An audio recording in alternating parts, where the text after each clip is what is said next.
What's up, YouTube? Welcome back to my channel. Today UPS has been by and has dropped off 3 large heavy boxes. Now these are not for the aquarium, however. This is Jeep stuff, so let's go ahead and get something and get these boxes open. Well, the boxes have been opened, and while these 2 boxes here appear to be the correct equipment, this, however, is not the correct equipment. This is not what I ordered. I'm not talking to you. This is not the part I ordered. This is a brush guard, apparently, and not a roof rack. So that's going to have to go back to where I bought all this stuff from. I'm not going to put them on blast yet for sending me the wrong stuff, but yeah, that's a pretty massive screw up. I don't know how you confuse that with a roof rack, but they've gone and done it. So we're gonna have to put that back in the box, but I still have most of my rack here, which you're gonna see in a minute. This is a exoskeleton cargo rack cage, and we're gonna go ahead and put this on my Jeep if we can. It's designed to fit with the aftermarket rear bumper, and I don't have an aftermarket rear bumper. I have the hard rock rear bumper, which is a possibility it might work, but I'm just gonna cross my fingers. May have to do some cutting to eventually make this fit, but we'll figure that out as we go. So while I'm on hold with the shipping company, gonna go ahead and take a look at this. So this rack is designed to fit with an aftermarket rear bumper. I think I might have said that already, but this is not an aftermarket rear bumper. This is a hard rock rear bumper, and I know that that bracket is going to mount to these, to where the bumper mounts to on the frame here. So the question is, can I just remove this little corner and be okay, or do I have to maybe cut away at this structure or change bumpers entirely? But I happen to know that this comes out with 3 bolts. I believe they're 10mm, and we're gonna find out. Well, the rain has kind of picked up a little bit, so we're just gonna go ahead and unpack this stuff. Here's how they have it packed in here. It's bubble wrap with like this foam stuff on the ends. It seems to have worked pretty good. I mean, the boxes aren't bashed up, and I don't think the parts have taken any hits. It's a good thing. It's also, the bubble wrap is color coded, so as soon as I figure out whether green is the right side, is the driver's side, or white's the driver's side, that'll be helpful. But I got to figure out which one's which first. So I did take this bar here. This is the rear bar. It's supposed to mount to the frame where the bumper mounted to. There was a bumper support bracket here. As you can see, it's not going to fit straight in there with this bumper. The original plan was to clearance the bumper, but just taking that support loose has made it awfully loose. So I think that's out of the question. They do make another option for mounting this to the body, which is probably what I'm going to end up doing.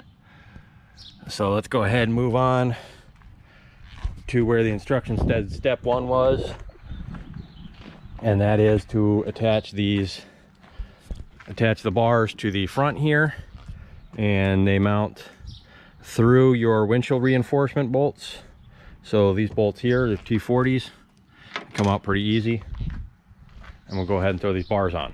So they've included these little foam pads to go on the back of these brackets, which are what's going to attach to my windshield support.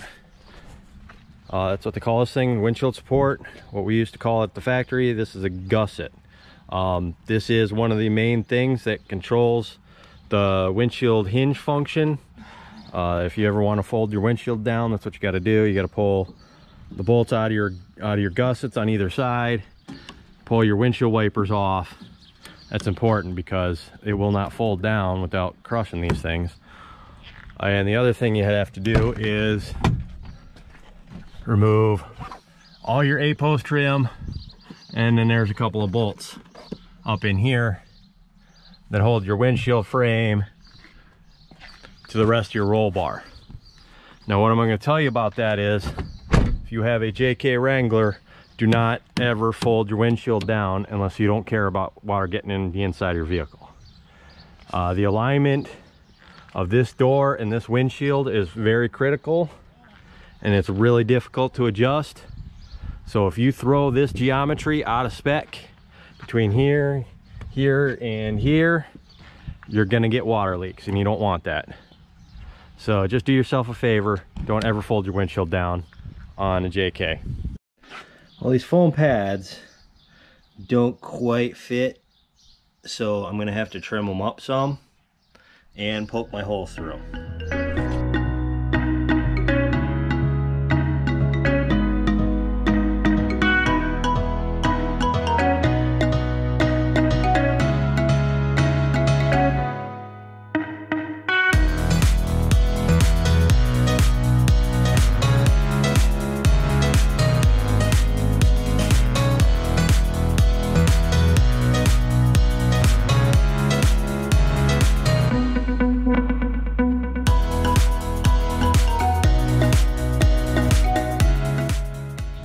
Okay, so that's the front bar on and installed. Following the instructions here, it says, since we're probably going to mount to the body, I should remove the tail light, or both tail lights, and it says to remove these 4 screws. Well, I'm here to tell you that you don't need to remove 4 screws to do that. You only need to remove this one and this one. The only thing these 2 screws hold on is this little plastic bit here on the back side here, and obviously the metal brush guard on it. But really all that's securing it to the car is these 2 screws here and a plastic clip. You don't need to remove these 2 screws, and I pretty much would advise that you don't ever remove these 2 screws unless you're just changing this guard off.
All right, something I didn't mention about these taillight screws here is that particularly if you don't have this this metal cage on your taillight, when you put these screws back in, be very, very careful. This plastic is super brittle, and that screw will go right in there if you put too much torque on it. So you either want to do it by hand or use an extremely low torque tool. This is a power tool, but it's extremely low torque.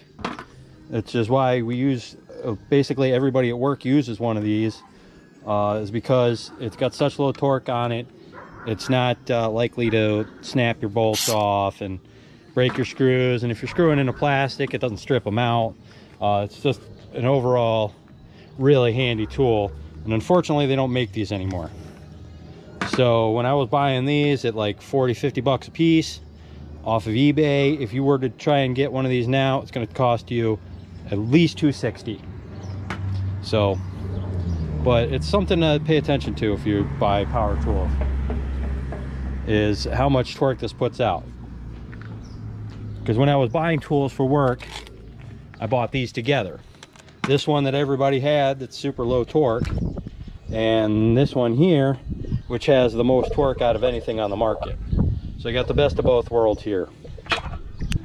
So if you notice there in the middle, I kind of decided against bolting this straight to the body. I'm just going to go ahead and pick up an aftermarket bumper later, but in the meantime, with the bumper off, we can go ahead and throw this cage on here. I've noticed, you probably noticed me struggling with it, despite the fact that I have done this at least 100 times. But when I do this at work, I do it with power tools and a lift, and you can see why I don't really work around the house, on cars around the house anymore. I kind of got spoiled with the lifts and the pneumatic tools and stuff like that. Instead of having to break out my jack handle here to try and get more leverage to turn a bolt because it's so dirty and rusty.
So the rack is complete.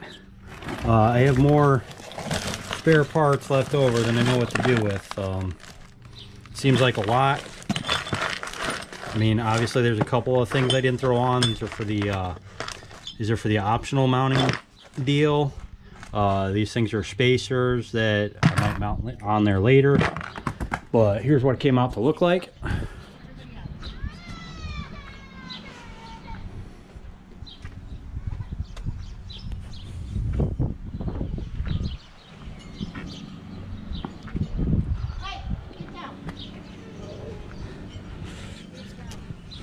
And so, of course, like I said, that's the wrong part there.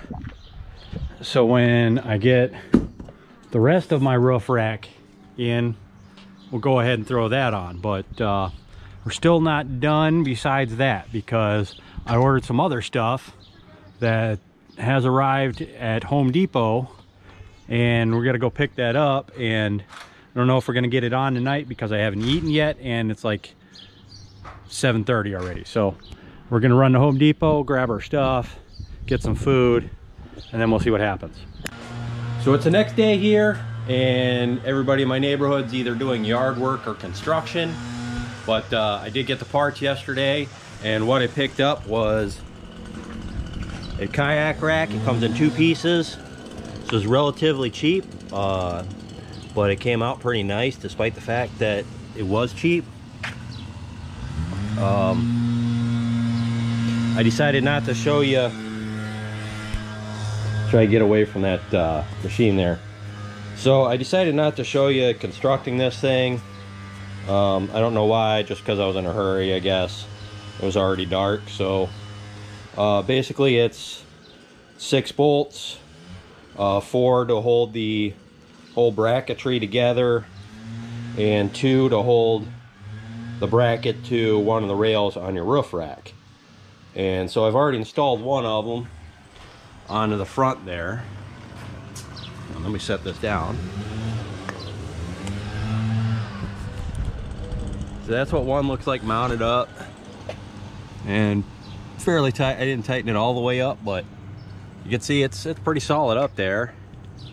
And so why did I buy a kayak mount? Well, if you remember, going back, the Covington, the rock carving machine, that was a birthday gift to myself. The aquarium was a birthday gift to myself. Well, I finally got a birthday gift that wasn't from me to me, and it was from my mom to me. And also my sister got one for her birthday, and my brother-in-law, so now we all got kayaks. So here's my kayak.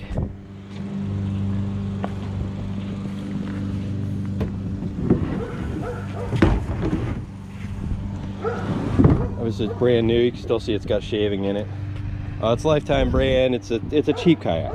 It's not an expensive kayak, but it should be enough for me. And maybe later today we'll go and see if it'll handle the Detroit River. What do you think? So let me mount up this other kayak mount, and then we'll throw the kayak up there and see how it works, and we'll go from there. All right, so when you throw something like this up on your Jeep, you want to make sure that you know how high it's going to be, because now, as long as I've got that kayak rack up on there, I might actually have trouble with drive-throughs. So we're going to go ahead and take a measurement and make sure that this thing will fit under drive-throughs with that on there, or if it won't, then I'll know one way or the other. But we'll go ahead and take a measurement and find out for sure. So that wound up being about 7 feet 7 inches from the ground to the top of the kayak mount. And so now we're going to get the kayak, we're going to throw the kayak up on there, and we're going to see how that works out. So there you have it, one kayak on one roof rack. Overall with this project, here are what my thoughts are. These racks from Home Depot, for being super cheap, pretty great. I don't have any complaints about them yet. I'm not sure I've got this kayak tied up here right. I don't know, maybe one of you guys have done this before and know how kayak's supposed to be tied to a roof. Beyond that, let's see, and the reason I don't know is because it wasn't in the instructions. The only thing in the instructions was how to put the rack itself together, or the kayak mounts themselves together and attach them to the rack, but it didn't really mention how to attach the kayak to the kayak mount. So I did the best I could. I mean, it looks like it's up there good, so we'll see. Beyond that, this Barricade roof rack that I got here, putting it together, it's not too bad. Not too pleased with how this looks on the front here, but whatever, it's keeping stuff off the glass, which is a good thing. Obviously I do a lot of trail riding, as witnessed by the scratches and stuff like that, so maybe that'll keep some of that off the A-post here, because you can see where I got the A-post last year and up here. But beyond that, it mounts down here. I like the mounts. I'm gonna have to replace, I ordered the new bumper already, so the new bumper's coming. So we'll see how it mounts with the new bumper when the new bumper gets here. But I did manage to scratch the top some more, putting the top on because of the person I had helping me. Go and ask.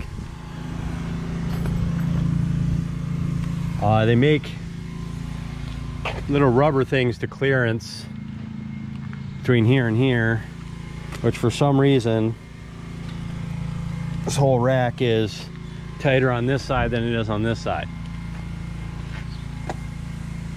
And it's also a little bit higher here in this corner, despite the fact that they are mounted exactly the same. So that's one complaint about the Barricade roof rack. Next complaint